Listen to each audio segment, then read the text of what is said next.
সম্মানিত বন্ধুগণ, আসসালামু আলাইকুম। আশা করি আপনারা সকলেই অনেক বেশি ভালো আছেন।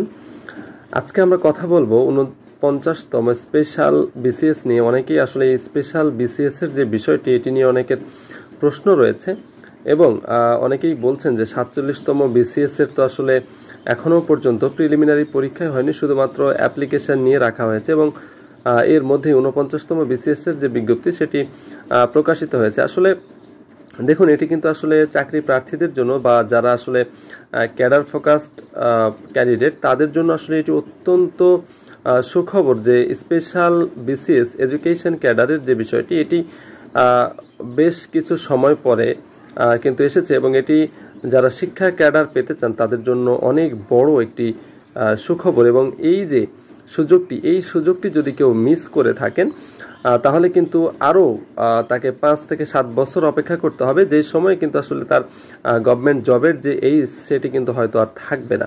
তো এই জন্য 49তম বিসিএস এর যে সার্বিক বিষয় সেটি নিয়ে কথা বলবো এবং যারা আসলে শিক্ষা ক্যাডার হতে চান তাদের জন্য আসলে এটি অনেক বড় একটি সুখবর এবং এই স্বল্প সময়টুকু কাজে লাগিয়ে আপনারা কিন্তু আপনাদের সেই কাঙ্ক্ষিত লক্ষ্যে পৌঁছাতে পারেন।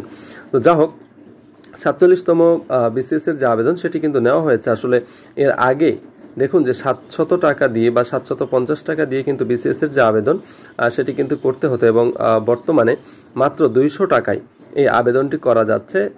অর্থাৎ বিসিএস এর যে আবেদন সেটি কিন্তু নেওয়া হচ্ছে।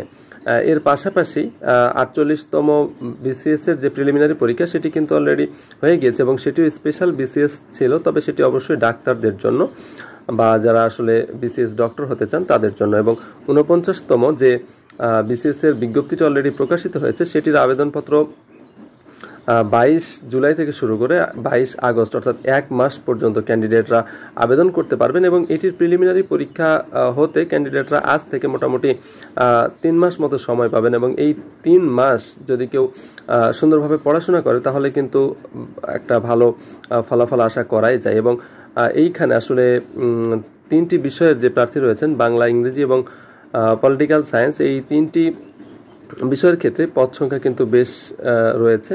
যেমন বাংলার ক্ষেত্রে এখানে পদ সংখ্যা রয়েছে 61টি এবং ইংরেজির ক্ষেত্রে খুব সম্ভবত 50টি এবং পলিটিক্যাল সায়েন্সের যে সমস্ত ক্যান্ডিডেট রয়েছেন তাদের জন্য 50 বা 50+। তো যা হোক, আসলে এই 3টি বিষয়ের ক্ষেত্রেই পদ সংখ্যা একটু বেশি রয়েছে।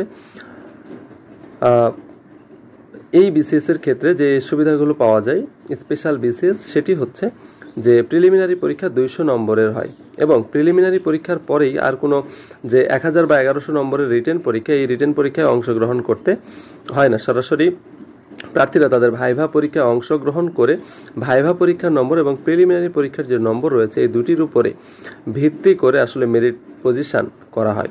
তো এই জন্য প্রিলিমিনারি পরীক্ষা অবশ্যই ভালো করতে হবে এবং এটি যেহেতু স্পেশাল বিসিএস সেক্ষেত্রে বাংলা, ইংরেজি, গণিত, সাধারণ জ্ঞান এবং মেন্টাল অ্যাবিলিটি এই বিষয়গুলোর উপরে 100 নম্বর এবং প্রত্যেকেরই নিজ নিজ যে সাবজেক্ট সেই সাবজেক্টের উপরে আসলে 100 নম্বর, টোটাল 200 নম্বরের প্রিলিমিনারি পরীক্ষা অনুষ্ঠিত হবে, যেটি অন্যান্য বিসিএস এর ক্ষেত্রে টোটাল 5টি যে বিষয় বা 6টি বিষয়, বাংলা, ইংরেজি, গণিত, সাধারণ জ্ঞান, আন্তর্জাতিক বিষয়াবলী, সবগুলো মিলাই কিন্তু আসলে 200 নম্বরের পরীক্ষা হয়। কিন্তু এইখানে সেই নম্বরটি আসলে 100 এবং নিজ বিষয়ের যে অনার্স মাস্টার্স করেছেন যারা, যেমন কেউ যদি বাংলাতে অনার্স মাস্টার্স করে থাকেন তাহলে তার বাংলারই 100 নম্বরের প্রিলিমিনারি পরীক্ষা অনুষ্ঠিত হবে।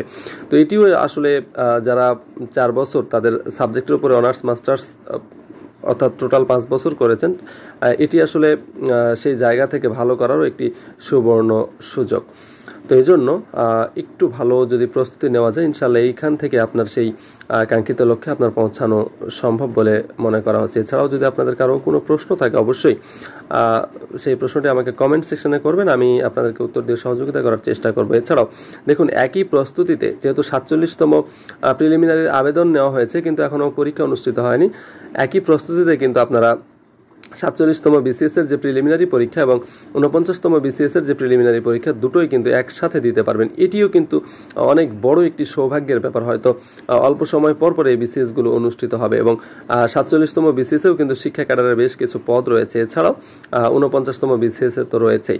তো যা হোক, এই ছিল মোটামুটি আজকের ভিডিওটি যদি ভালো লেগে থাকে অবশ্যই আমার ভিডিওটিতে একটি লাইক দেবেন, ভিডিওটি শেয়ার করে আমাদের সাথেই থাকবেন। আর হ্যাঁ, এখনও যদি আপনি আমাদের এই চ্যানেলটি সাবস্ক্রাইব না করে থাকেন দয়া করে চ্যানেলটি সাবস্ক্রাইব করবেন। সকলের জন্য অনেক অনেক দোয়া, অনেক অনেক শুভকামনা। আসসালামু আলাইকুম ওয়া রাহমাতুল্লাহি ওয়া বারাকাতুহু।